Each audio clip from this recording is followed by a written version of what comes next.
Hello friends, good morning. നമ്മുടെ Kerala TV സീരിയലിലേക്ക് എല്ലാവർക്കും സ്വാഗതം. അങ്ങനെ അപർണയും നിരഞ്ജനയും കൂടെ ഫുഡ് കഴിക്കാനിരിക്കും കേട്ടോ. ആ സമയത്ത് നിരഞ്ജന അമൽ കഴിച്ചിട്ട് പോയെന്ന് അപർണയോട് ചോദിച്ചു. പോയെന്ന് പറഞ്ഞു. അമലിപ്പോഴേ പോയതേ ഉള്ളൂ എന്ന് പറഞ്ഞു. അല്ല, അജയ് എന്താ ലേറ്റ് ആവുന്നേ എന്നത് നൈസായിട്ട് ഇങ്ങനെ ചോദിക്കുക അപർണ. അപ്പം നിരഞ്ജന ഇങ്ങനെ നോക്കി. ചിലപ്പോൾ ബാംഗ്ലൂരിൽ നിന്ന് അജയുടെ ഫ്രണ്ട്സൊക്കെ വന്നിട്ടുണ്ടാവും, അവരുടെ കൂടെ ഹോട്ടൽ റൂമിൽ കഴിയാൻ തീരുമാനിച്ചതാവുമോ എന്നൊക്കെ ഇങ്ങനെ ചോദിക്കുമ്പോൾ അതൊക്കെ അജയുടെ ഇഷ്ടമാണെന്ന് നിരഞ്ജന അന്നേരം അപർണയോട് പറഞ്ഞു. ഇവളാക്കി പറയുന്നതാണെന്ന് നിരഞ്ജനയ്ക്ക് മനസ്സിലായി. വന്നിട്ടുള്ളത് പെൺസുഹൃത്തുക്കളും ആകാം, അപ്പം അതങ്ങനെയെങ്കിലും ആയിക്കോട്ടെ. നിരഞ്ജനയ്ക്ക് അജയുടെ കാര്യത്തിൽ ഒരു നിയന്ത്രണവും ഇല്ലല്ലോ എന്ന് അപർണ നിരഞ്ജനയോട് പറയുമ്പോൾ അപർണയുടെ ചോദ്യം എനിക്ക് മനസ്സിലായില്ല. അത് പിന്നെ അജയ് എന്തൊക്കെയോ കഥകൾ പറയുന്നു. ബാംഗ്ലൂർ ബിസിനസ് ചെയ്യാൻ പോകുന്നു, അതിന് നല്ല ഫണ്ട് വേണം, പിന്നെ അവിടെ പോയി ആരുടെയോ കൂടെ താമസിക്കുന്നു. ഇതൊക്കെ ഒരു ഭാര്യ അറിഞ്ഞിരിക്കേണ്ട കാര്യങ്ങളല്ലേ എന്നിങ്ങനെ അപർണ ചോദിക്കുമ്പം തീർച്ചയായും, പക്ഷേ അതിന് ഭാര്യയും ഭർത്താവും ഒരേ ദിശയിൽ സഞ്ചരിക്കുന്നവരായിരിക്കണം. നിങ്ങൾ സഞ്ചരിക്കുന്ന ഒരു വഴിക്കല്ലെന്നാണോ നിരഞ്ജന പറയുന്നത് എന്ന് അപർണ ചോദിക്കുമ്പോൾ വഴി ഒന്ന് തന്നെയാണെന്നും പക്ഷേ ഒരു വഴിയുടെ രണ്ടറ്റത്തേക്കാണെന്ന് മാത്രം മനസ്സിലായില്ലേ എന്ന് നിരഞ്ജന ചോദിക്കുക. അപ്പോൾ അപർണ ഇങ്ങനെ പരിഹസിച്ച് നോക്കുക. അജയ് ഒരു ഭാഗത്തേക്ക് നടക്കുന്നു, ഞാൻ എതിർ ഭാഗത്തേക്ക് നടക്കുന്നു, അത് പിന്നെ എങ്ങനെ ജീവിതമാകുമെന്ന് ഇങ്ങനെ ചോദിക്കുമ്പോൾ അല്ല, എന്നെ ഉപദേശിക്കുന്ന അപർണയുടെ കാര്യം എങ്ങനെയാണെന്ന് ചോദിച്ചു കേട്ടോ നമ്മുടെ നിരഞ്ജന. നിങ്ങൾ മനസ്സുകൊണ്ട് പോലും ഒന്നായിട്ടില്ലല്ലോ. അപ്പോൾ പക്ഷേ അമലിനെ എനിക്ക് വിശ്വാസമാണെന്നും ആ ഒരു വിശ്വാസം നിരഞ്ജനയ്ക്ക് അജയുടെ അടുത്തുണ്ടോ എന്ന് അപർണ ചോദിച്ചു. ബാംഗ്ലൂരിലെ ഒരു സ്ത്രീയുടെ ഫ്ലാറ്റിലാണ് അജയ് പോകുമ്പോഴൊക്കെ താമസിക്കുന്നതെന്നാണ് ഞാൻ മനസ്സിലാക്കിയിട്ടുള്ളത്. നിരഞ്ജനയ്ക്കും അത് അറിയാവുന്ന കാര്യമാണല്ലോ അല്ലേ. അജയ് പറയുന്ന ബിസിനസ് പാർട്ട്ണർ അവളായിക്കൂടെ? അല്ലാന്നൊന്നും ഞാൻ പറയുന്നില്ല അപർണ, എനിക്ക് പറയേണ്ട കാര്യവും ഇല്ല. അജയ്ക്ക് ആരുമായിട്ടും സൗഹൃദം സ്ഥാപിക്കാം, പിന്നെ വഴിവിട്ട ബന്ധമാണെങ്കിൽ ഒഴിഞ്ഞു കൊടുക്കാനും ഞാൻ തയ്യാറാണെന്ന് നിരഞ്ജന പറയുക. അപ്പം നിരഞ്ജന തന്നെയാ അജയെ പറ്റി അറിയാൻ ഇത്രയും തിടുക്കം പിടിച്ചിങ്ങോട്ട് വന്നത്. അന്ന് അപർണ കണ്ട നിരഞ്ജനയല്ല ഇപ്പോൾ ഉള്ളത്. അറിയാമോ എന്ന് ചോദിച്ചു. അപർണയ്ക്കൊന്നും പറയാനില്ല കേട്ടോ. എന്തും നേരിടാനുള്ള കരുത്ത് എനിക്കിപ്പോൾ ഉണ്ടെന്നും പറഞ്ഞു. അത് കേട്ടപ്പോൾ പറഞ്ഞ് ചിരിക്കുക. അജയ്ക്ക് ഡിവോഴ്സ് വേണോ? ഞാൻ റെഡിയാണ് കൊടുക്കാൻ, എനിക്ക് ഒരു കുഴപ്പമില്ല എന്നും നിരഞ്ജന പറയണു. ഇതിൽ കൂടുതൽ ഞാൻ എന്ത് പറയാനാണെന്നും ചോദിച്ചു. അത് കേട്ടപ്പോൾ അപർണ ചിരിക്കുവാണ്. അപ്പോൾ കഴിക്കാൻ എടുത്തതും കൂടി ആ നിരഞ്ജനയെ കൊണ്ട് കഴിപ്പിച്ചില്ല. നിരഞ്ജന നല്ല കൂളായിട്ട് ഏറ്റുപോയപ്പോൾ അപർണ ഇങ്ങനെ നിൽക്കാം. അജയ്യെ എൻ്റെ പരിധിക്ക് കൊണ്ടുവരണം, അവനെ പേടിപ്പിച്ച് നിർത്തണം എന്നൊക്കെ അപർണ ഇരുന്നിട്ട് ചിന്തിക്കുക. അവനെ ഞാൻ വെറുതെ വിടില്ല. എന്തായാലും ഈ വീടിൻ്റെ കാര്യത്തിൽ തീരുമാനം ഉണ്ടാക്കണമെങ്കിൽ അജയ് എൻ്റെ കൂടെ തന്നെ ഉണ്ടാവണമെന്നും പറഞ്ഞുകൊണ്ടിങ്ങനെ നിൽക്കാം. അപ്പോൾ ഇതെല്ലാം കഴിഞ്ഞതിന് ശേഷം പിന്നെ കാണിക്കുന്നത് ഹണി റോസും അതുപോലെ അജയും കൂടെ സംസാരിക്കുകയാണ്. അപ്പോൾ ഇവിടുത്തെ തിരക്കുകളും കാര്യങ്ങളും ഒക്കെ കൊണ്ടാണ് എനിക്ക് അങ്ങോട്ട് വരാൻ പറ്റാതിരുന്നത്, ഹണി ഇങ്ങോട്ട് വരേണ്ടിയിരുന്നില്ല എന്നൊക്കെ പറയുമ്പോൾ എന്ത് പ്രോബ്ലം ഉണ്ടെങ്കിലും അജയ്ക്ക് എന്നോട് ഷെയർ ചെയ്യാവുന്നതല്ലേ ഉള്ളൂ എന്ന് ഹണി അന്നേരം അജയോട് പോയി പറഞ്ഞു. അങ്ങനെ ആയിരുന്നില്ലേ കുറേ നാൾ മുൻപ് വരെ? നമ്മൾ കുറച്ച് കാലമായി അജയിലെ പ്രകടമായ അകൽച്ചയൊക്കെ വന്നു തുടങ്ങിയിട്ടെന്നൊക്കെ ഇങ്ങനെ പറയാം. എൻ്റെ കോള് പോലും അറ്റൻഡ് ചെയ്യുന്നില്ല, അപ്പോൾ മെസ്സേജിന് റിപ്ലൈയും തരുന്നില്ല. ഇതൊക്കെ ഹണി ഇങ്ങനെ പറയുമ്പോൾ ഹണിയുടെ കൂട്ടുകാരും കൂടെ അങ്ങോട്ടേക്ക് വന്നു. എന്താണ് അജയ്ക്ക് സംഭവിച്ചതെന്ന് എനിക്ക് അറിയണ്ടേ? ഒന്ന് വന്നു പോകാമെന്ന് ഞാൻ തന്നെ റോസിനോട് പറഞ്ഞതെന്ന് കൂട്ടുകാരി അന്നേരം അവിടെ ഇരുന്ന് പറയാം. നമ്മുടെ ബിസിനസ് മന്ദഗതിയിലായതാണോ അജയെ പിൻവലിക്കുന്നത് എന്നിങ്ങനെ ചോദിക്കുമ്പോൾ എന്താ അതിനും കാരണങ്ങളില്ലേന്ന് ചോദിച്ചു അജയ് അന്നേരം ഈ ഹണിയോട്. തുടക്കത്തിൽ ഹണി കാണിച്ച ആവേശവും കാര്യങ്ങളൊന്നും പിന്നീട് അങ്ങോട്ട് ഉണ്ടായിട്ടില്ലല്ലോ എന്നും പറഞ്ഞു. പിന്നെ പറഞ്ഞ സമയത്ത് ഞാൻ ഫണ്ട് എത്തിച്ചായില്ല എന്ന് ഹണി കുറ്റമൊന്നും പറയാൻ നോക്കരുതെന്നും ഫണ്ട് അറേഞ്ച് ചെയ്തപ്പോൾ ആ ആവേശമൊക്കെ അങ്ങ് തണുത്തു. ഹണി മറ്റു പലതിലേക്കും പോവുകയാണ് ചെയ്തതെന്നൊക്കെ പറഞ്ഞ് നമ്മുടെ അജയ് പറയാം.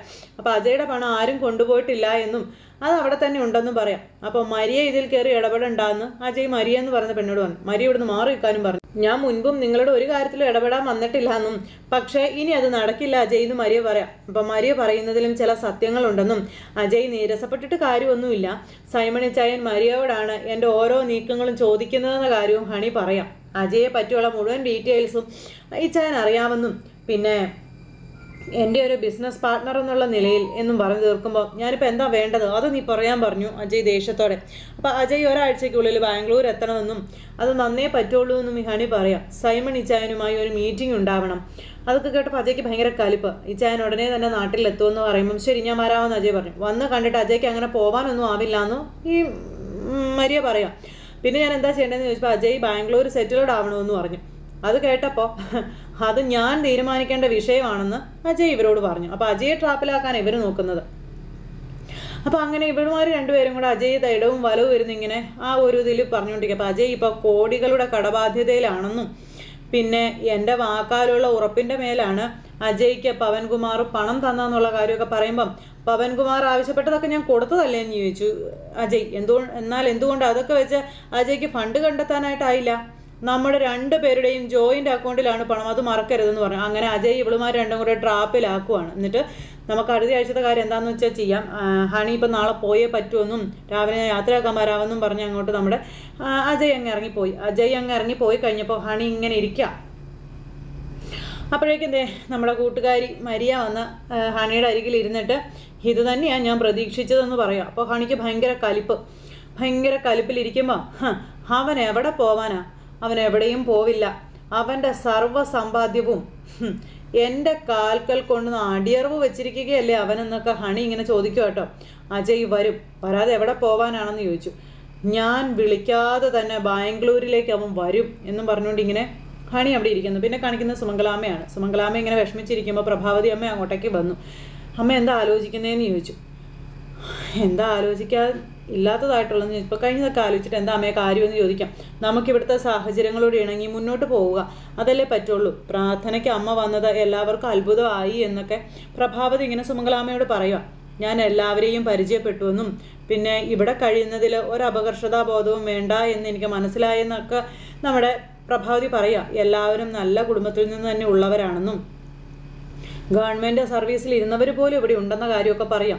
ഇനി ഇതാണ് നമ്മുടെ കുടുംബം, ഒരു കുടുംബമായി നമുക്ക് മുന്നോട്ട് പോകാമെന്ന് പറയുമ്പം ഇതാണോടി നിൻ്റെ കുടുംബം എന്ന് അമ്മ ചോദിക്കാം. എന്താ അമ്മേ, നിൻ്റെ ഭർത്താവ് ജീവിച്ച മരിച്ച കുടുംബമാണ് നിൻ്റെ കുടുംബം, അത് നിനക്കറിയാവോ എന്ന് ചോദിച്ചു. പിന്നെ സൂര്യ ആ വീട്ടിൽ കിടന്നാ കണ്ണടച്ചത്, അവൻ്റെ ആത്മാവ് അവിടെ ഉണ്ടെന്നൊക്കെ ഇങ്ങനെ നമ്മുടെ പ്രഭാവതിയോട് സുമംഗലാമ്മ പറയുക. പ്രഭാവതി നോക്ക്, കടമയും കർത്തവ്യവും മറന്ന് നീ സംസാരിക്കാൻ നിൽക്കരുതെന്ന് പറഞ്ഞു. എനിക്കിനി എന്ത് കടമയമ്മയുള്ളത്?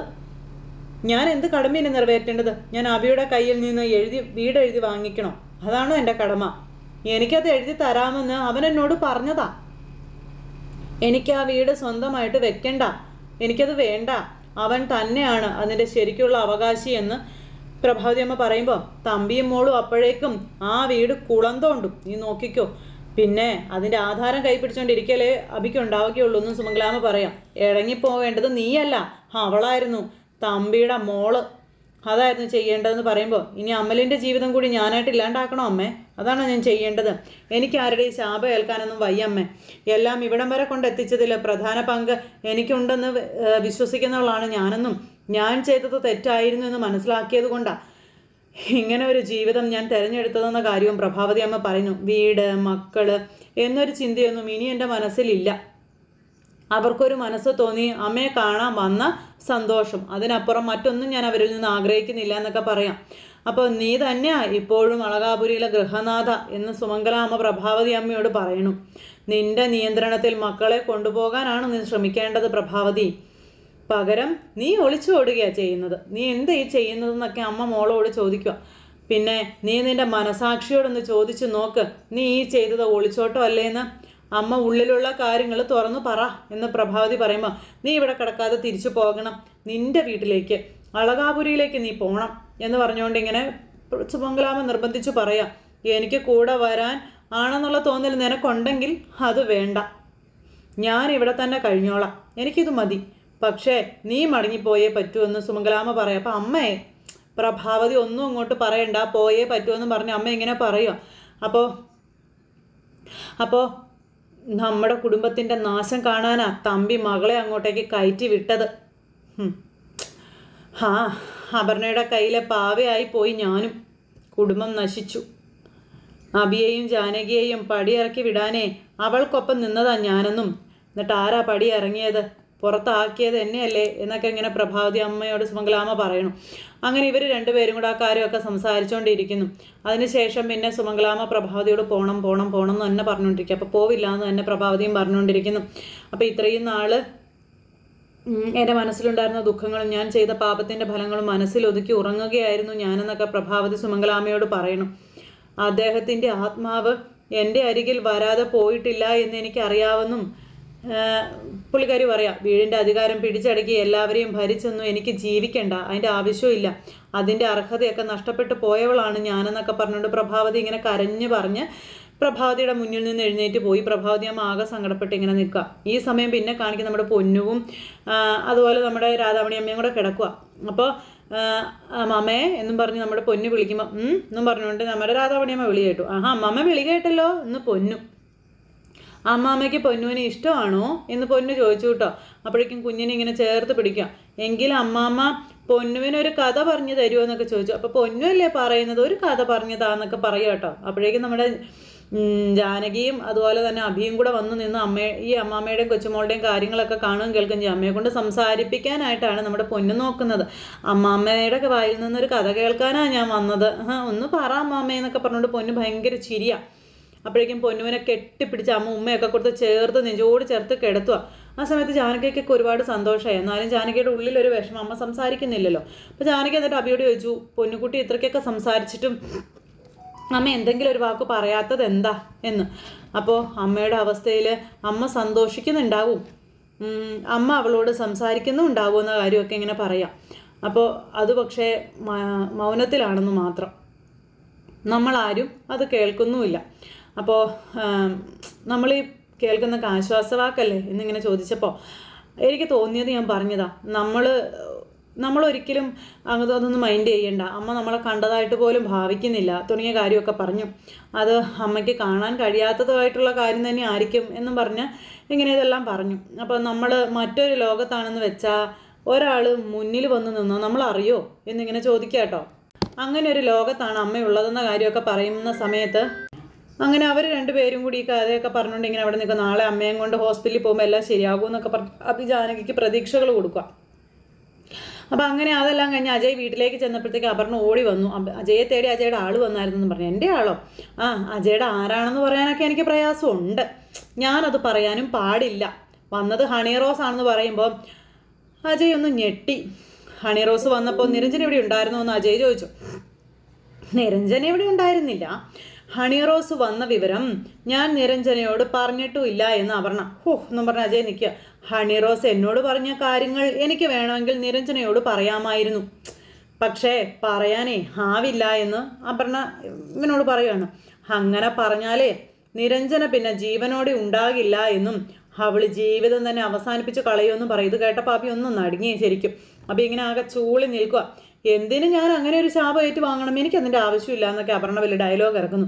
എന്തിനായിരുന്നു ഒരു പെണ്ണിന് വാക്ക് കൊടുത്തിട്ട് അവളുടെ കൂടെ 4 വർഷം ജീവിച്ചിട്ട് അജയ് അവളെ ഒഴിവാക്കിയതെന്ന് ചോദിക്കുമ്പം അവൾ പറയുന്നതൊന്നും അപർണ വിശ്വസിക്കരുതെന്നും ഹണിയുമായി റിലേഷൻ ഉണ്ടായിരുന്നു എന്നുള്ളതൊന്നും ഞാൻ നിഷേധിക്കുന്നില്ല, പക്ഷേ വിവാഹം എന്നുള്ളൊരു ചിന്ത ഞങ്ങൾക്കിടയിൽ ഉണ്ടായിരുന്നില്ല എന്ന് പറയുമ്പോൾ ഇതൊക്കെ സ്വന്തം ഭാഗം ന്യായീകരിക്കാൻ കൊള്ളാം അജയ്, അല്ലാതെ ഹണി റോസിൽ നിന്ന് അകലം പാലിക്കാനാണ് ഞാനിപ്പോൾ ശ്രമിക്കുന്നത് എന്ന് അജയ് പറയുമ്പോൾ അതുകൊണ്ടാണല്ലോ അവളുമായിട്ടുള്ള കോൺട്രാക്റ്റ് അജയ് വേണ്ടാന്ന് വെച്ചതല്ലേ.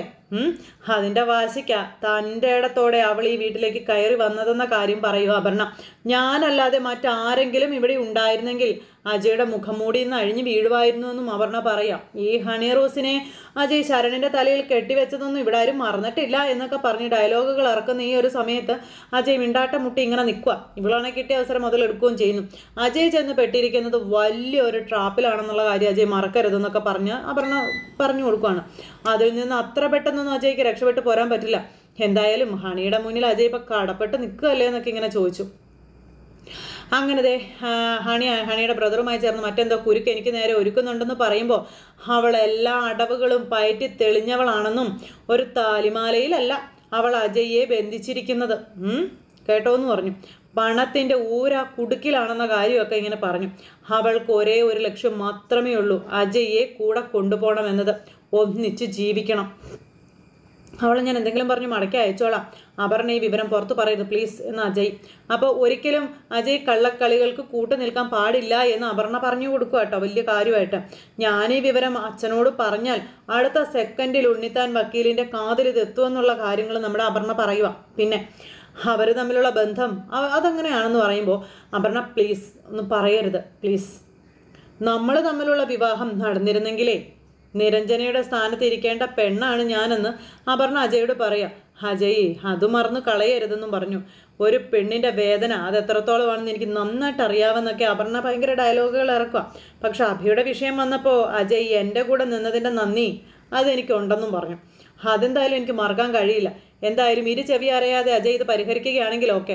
അപ്പോൾ ഇനി അവൾ ഈ നാട്ടിൽ കാല് കുത്തില്ലെന്ന് പറഞ്ഞ് അജയ് ഇത്രയും പറഞ്ഞിട്ട് അവിടെ നിന്ന് പോയി. ഈ സമയത്ത് അപർണ, ഇനി നീ എനിക്ക് വേണ്ടി എന്തും ചെയ്യൂ അജയ്, എന്തും ചെയ്യുമെന്ന് എനിക്കറിയാമെന്ന് പറഞ്ഞുകൊണ്ട് അപർണ ഇങ്ങനെ കുറുക്കത്തിയായിട്ട് അവിടെ നിൽക്കുന്നിടത്ത് ഇന്നത്തെ കഥ അവസാനിച്ചു. അപ്പോൾ എല്ലാവരും കാത്തിരുന്ന് കാണണം കേട്ടോ. എല്ലാവർക്കും നല്ലൊരു ദിവസം ആശംസിക്കുകയാണെങ്കിൽ